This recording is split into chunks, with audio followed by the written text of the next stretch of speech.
Station, this is Houston. Are you ready for the event? Houston, this is Station. I am ready for the event.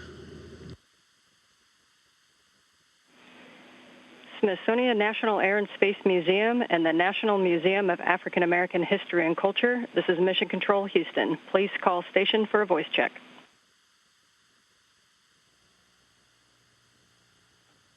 Station, this is Christopher Williams with the National Museum of African American History and Culture and the Smithsonian National Air and Space Museum. How do you hear me? Chris, it's great to hear you. I have you loud and clear. I'm ready for the event. Awesome. We are really excited to be speaking with you today. How's your mission been so far? It's been amazing, and it's hard to put into words how awesome it is to be up here. There's so much great work going on, such a great crew with my 6 colleagues, and all of the support, knowing that you guys are down there cheering us on. It's just been phenomenal.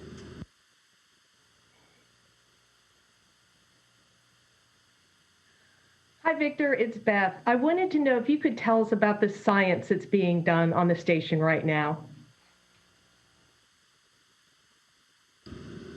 Beth, that is a great question. There are so many experiments going on at any one time.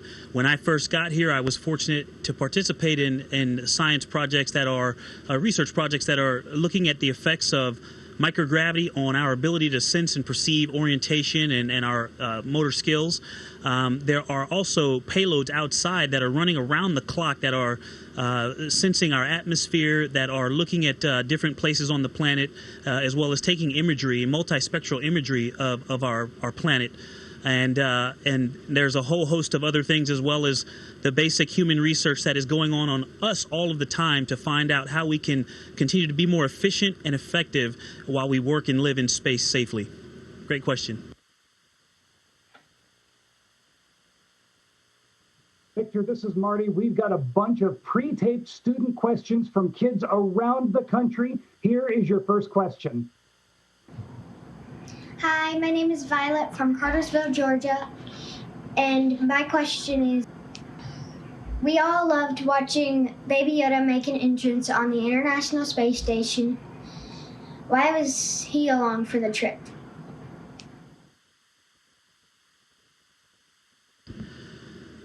So that's a great question. We have a tradition of bringing along something in the spacecraft that we can use to visually tell when we're in microgravity. Because we're strapped into our seat so tight in order to keep us safe for launch loads, we have something that can give us the sensation that we're in microgravity because it floats. And so we brought along the child, the character, that everybody refers to as Baby Yoda, in order to let us know when we were experiencing microgravity. And if you were able to see our launch, you could tell that we all were well aware when we got into space on orbit. Hi, I'm Kate from South Riding, Virginia, and my question is, do you play with your food in space?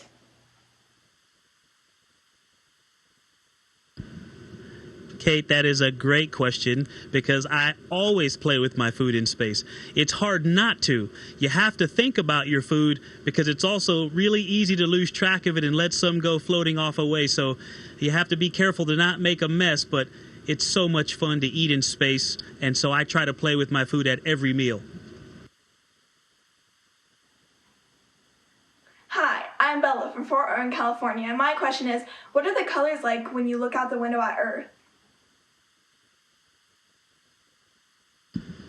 Oh, that's another great question. The colors are so rich and so beautiful because you're seeing it the way that it really is. The color of the ocean, when you're far away from the coast, it seems to be a different blue. They're just so rich and there's so much detail.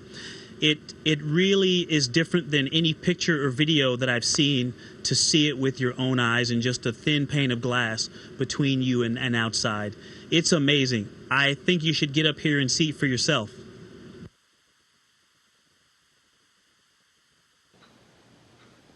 Hi, my name is Layla, and I live in Charlottesville, Virginia. My question is, do you have to be in the military to become an astronaut? That is a great question, and I think you probably study your history. The Mercury astronauts in the beginning, they were all military test pilots. But nowadays, if you look at our crew, it's a great representation. 2 of us are military, and 2 of us are academic and engineers and scientists, and that is how our office is staffed nowadays. You do not have to be military. You just have to have a master's degree in science, engineering, or mathematics, or equivalent work experience. Hi, my name is Sarah from Houston, Texas. My question is, what advice would you give to young students, specifically African Americans, who aspire to be in your position as a pilot and as a NASA astronaut? Thank you. Thank you. And actually, that advice, I try to keep it to these 3 simple things. No matter what you want to be, they will help you find success. And it's to be resilient, to not let things stop you, and even in bad situations, to help you find some positive, some good, some growth. Be resilient. That's number 1. Number 2, to be a lifelong learner. Inside the classroom and outside the classroom, there's so many things that you can learn all of the time. And the third one is to be a good teammate. Teamwork is so important in American society as a human being, and it also is important in science and technology and up here on the space station. Thank you for that question. Hi, I'm Bryce from Fairfax, Virginia, and I was wondering, what do you wear under your spacesuit?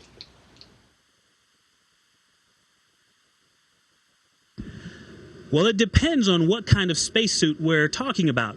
So under this suit, I have on just standard underclothing. Under our launch and entry suits, the other white suit that we wore up on our Crew Dragon Resilience, we had on long undergarments. And in our spacesuit that we go outside to do spacewalks in, we actually have on a similar long garment, but on top of that, we have something called the liquid cooling and ventilation garment, which has water running through it to keep us cool and air moving through to keep our skin dry and to keep us comfortable. Really good question. Hi, my name is Rhys. I live in Lowell, Maryland. My question is, how do you stay in touch with your family while on the International Space Station?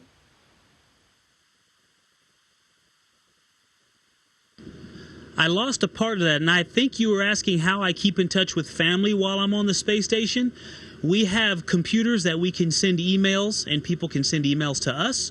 We also have an internet-based phone system, and so I can make phone calls. In fact, right before this event, I called my wife to have her give me a pep talk because I was a little nervous, and she reminded me that anything you do that's important, it means you recognize that the importance of what you're getting ready to do, and so that's totally normal.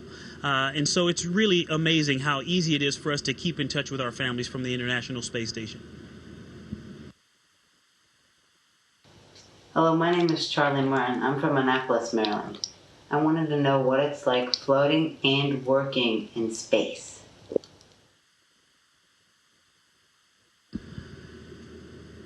Well, working in space is very busy. There is a lot of work between science, the basic upkeep and maintenance of the space station, as well as we live here, so we have to keep it clean. This is where we eat, and we also spend time socializing with one another.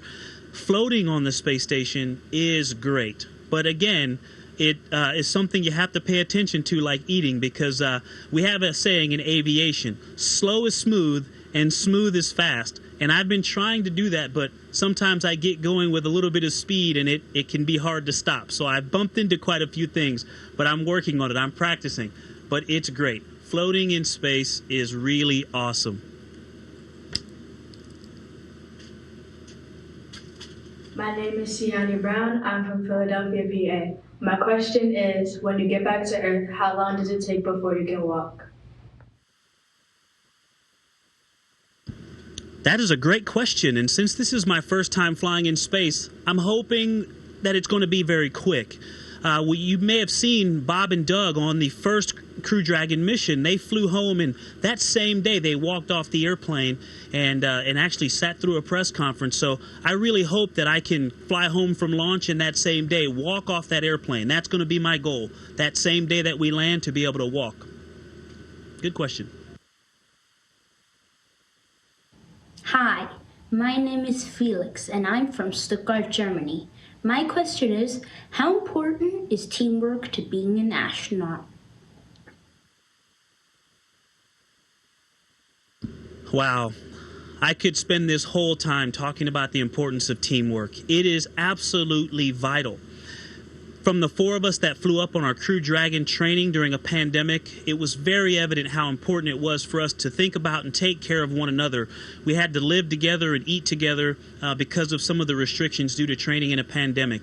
And that continued when we got up here to the International Space Station. Sergey, Kate, and Sergey welcomed us and helped us to get started so that we could hit the ground running and start getting our hands in on all that work that was being done. And we also have a team all over the planet that has helped to train us, and they also help us to operate this space station. And they're all over the world, and it's vital for us to make sure that we work together.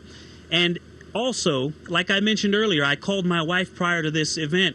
We also have that very important team that we call family, and so they are vital to accomplishing this successfully. Their love and support are what make this possible for me.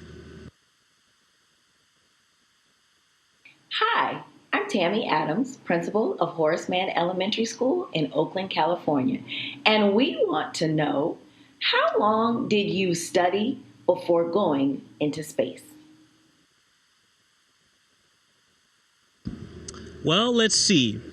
I'm 44, so I would say 44 years. And actually still counting, because there's always something to learn. Like I said earlier, number 2 is being a lifelong learner.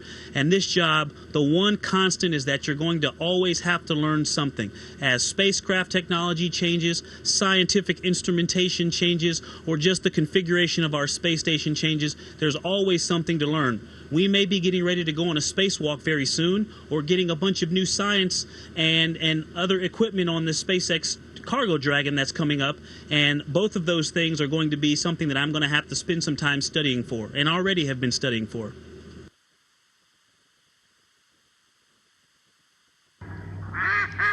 Hi, my name is Soraya Ponder, and I am from Conyers, Georgia. And my question is, what's water like in space, and where does it go?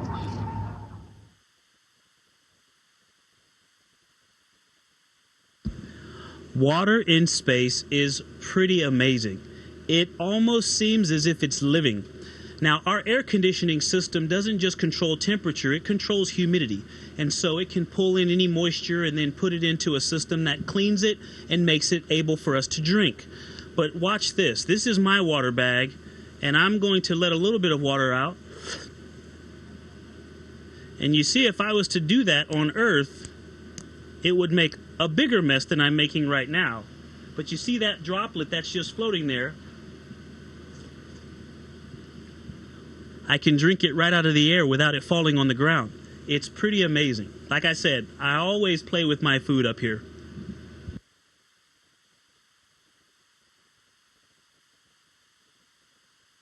Hi, I'm Sadie from Fairfax, Virginia, and I was wondering, do you celebrate holidays in space? Yes, we do. Just like your family may celebrate certain holidays, or you get certain ones off of school or work, and then other ones you may have to go to school or work for, we get certain holidays off. And like your family, there are certain holidays you may celebrate and certain ones that you may not, but somebody else's family might celebrate. Our family up here is international. Right now, our crew represents the United States, Russia, and Japan, and so we celebrate holidays from all different parts of the world.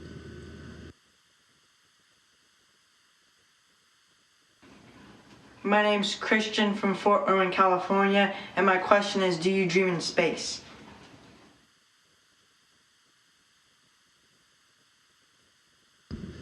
You know, if you're talking about when you fall asleep, do I dream? I absolutely have dreams. Sleeping up here is great. It's so comfortable to sleep in this nice, relaxed position that your body takes when you get into your sleeping bag.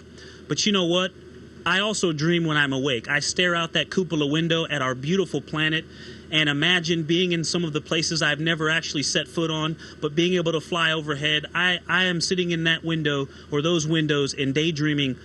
I wish it was all day long, but for a good portion of the day. So even when I'm awake, I'm up here dreaming as well. Hi, my name is Anya. I am from South Riding, Virginia. And my question is, where is the International Space Station right now? How fast does it travel? How high up are you and what are you over right now? So the space station is actually passing over the Gulf of Mexico, and very soon we're going to cross over Florida and fly up the East Coast right over the Smithsonian museums, right over Washington, D.C. The space station is at an altitude of about 250 miles, and our speed is 17,500 miles an hour, and that allows us to circle the globe once every 90 minutes or so.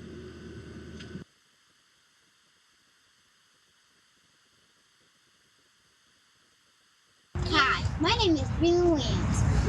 I'm a third grader at Sally B. Howard School, and my question is, how many challenges did you face to become an astronaut?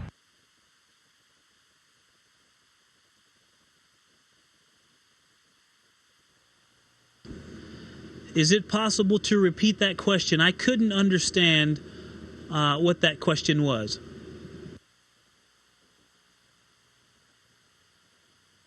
What are some challenges you face becoming an astronaut? Oh, I'm really glad I asked you to repeat that one. You know, becoming an astronaut, I would say it took me my whole life getting up to that point. The education, the athletics, the family support, the church, and all the work in the community. And the greatest challenges for me becoming an astronaut were the moving that I did with my family as a military family. We moved from place to place, and it sometimes meant leaving the people that you loved. And even in this job now, we have to leave home for long periods of time and spend time away from the people and the things that we love. And so it's important, again, that first team, that family, to have a great relationship and a great bond so that you can pick up where you left off when you get back. But for us, our family has been, it's been moving a lot on the way to becoming an astronaut. Hi, my name is Andres Jacobson. I live in Alexandria, Virginia.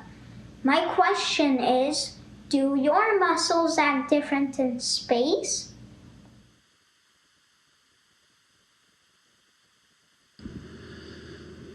Do they act different? That's a great question, because even though our muscles are still essentially doing the same thing, they're contracting and relaxing to help us move, the movements are very different. Because I don't actually have to hold up my own body weight, it makes it a little more challenging for me to figure out how I move. The way that you pivot and rotate is very different than when you have to balance your weight. So our muscles are doing the same thing. It's just that everything else around us is doing something different. It's all floating in microgravity, and so you have to learn how to move. I tell people joking all the time, I feel like a toddler. I understand what I want to get done, but it's a lot harder to do it. And I have to relearn how to move around and how to eat and how to communicate effectively up here. It's really interesting. Hi, my name is Simra. I am from Chantilly, Virginia, and my question is, how do you keep yourself clean and healthy in space? To stay clean and healthy in space, you have to do it very carefully, just like everything else. You know, with the pandemic going on right now, we talk a lot about hygiene and how important it is to keep yourself clean and to keep the things around you, your environment, clean. And that's true up here. It's actually very clean up here. And because of that, we try very hard to keep it that way and to also keep ourselves clean. But we have hot water and soap and the ability to do hygiene up here just like you do on the ground, except we don't have easy access to, say, a shower or a bathtub, as that wouldn't work in microgravity. So we have to find ways to improvise and use the surface tension of water, for example. If I had taken that droplet of water and just stuck it to my head, it would stay there because it's attracted to the surface of my skin.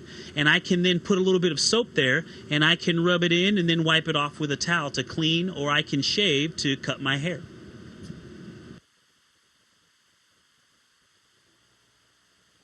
Victor, thank you so much for talking with us today and answering all of these questions. We hope you have a great mission, and we look forward to seeing you at the Smithsonian when you get back to Earth. It's been great talking to you, and it's been a while, but it's great to talk to both of you, and I look forward to it as well. Thank you so much. Thank you to the kids out there. Continue to take care of yourselves and take care of one another, and let's explore together. Station, this is Houston ACR. That concludes the event. Thank you. Thank you to all the participants from Smithsonian Air and Space Museum and the National Museum of African American History and Culture. Thank you, Victor, for your time. Station, we are now resuming operational audio communications.